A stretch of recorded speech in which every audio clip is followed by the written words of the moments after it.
J'ai candidaté au prix YouTubeur d'Histoire en 2019 et c'était avec une vidéo qui proposait de découvrir les curiosités macabres de la ville de New York, parce que c'est une ville qui compte énormément pour moi.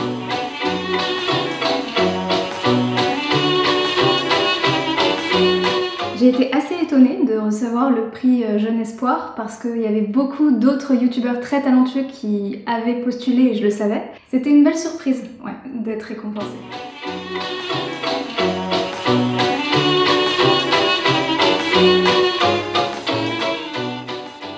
Je n'ai pas acheté de chaussures. Plus sérieusement, je crois que j'ai acheté des lumières LED qui ont un éclairage beaucoup plus naturel parce qu'il est modulable. Et surtout, ce sont des lumières qui sont transportables en dehors du studio parce qu'elles ont des batteries. Donc pour les tournages en extérieur, c'est très pratique. Ça a vraiment amélioré la qualité de l'image sur ma chaîne.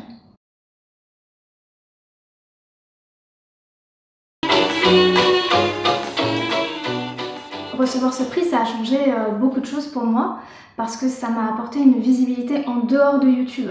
J'ai intégré l'équipe de chroniqueurs dans l'émission Historiquement Chose sur Histoire TV, puis je suis devenue reporter pour le magazine Historia, ce qui m'a permis de rencontrer son rédac-chef, Éric Pincas, qui m'a proposé de coécrire avec lui le livre Lady Sapiens.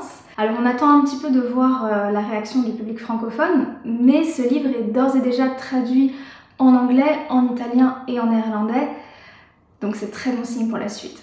Et puis je sais aussi que d'avoir une tribune qui est quasi mensuelle sur Histoire TV, ça m'a donné une petite aura dans le monde du livre d'histoire. C'est probablement en partie grâce à la confiance des membres de cette émission que j'ai eu plusieurs propositions de la part de grandes maisons d'édition spécialisées dans le livre d'histoire. Il y a plusieurs projets en cours, mais je pense que la prochaine sortie librairie, ça sera un beau livre publié chez les éditions Talendier.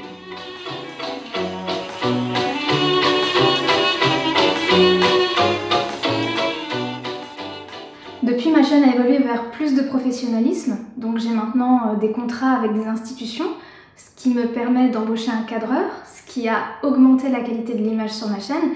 Et une chance en entraînant une autre, eh bien je suis maintenant régulièrement employée sur d'autres chaînes YouTube que la mienne.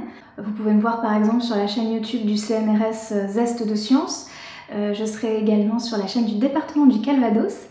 Et au printemps prochain sur une chaîne extrêmement prestigieuse en ce qui concerne la vulgarisation scientifique, mais chut, je peux pas vous en dire plus pour l'instant.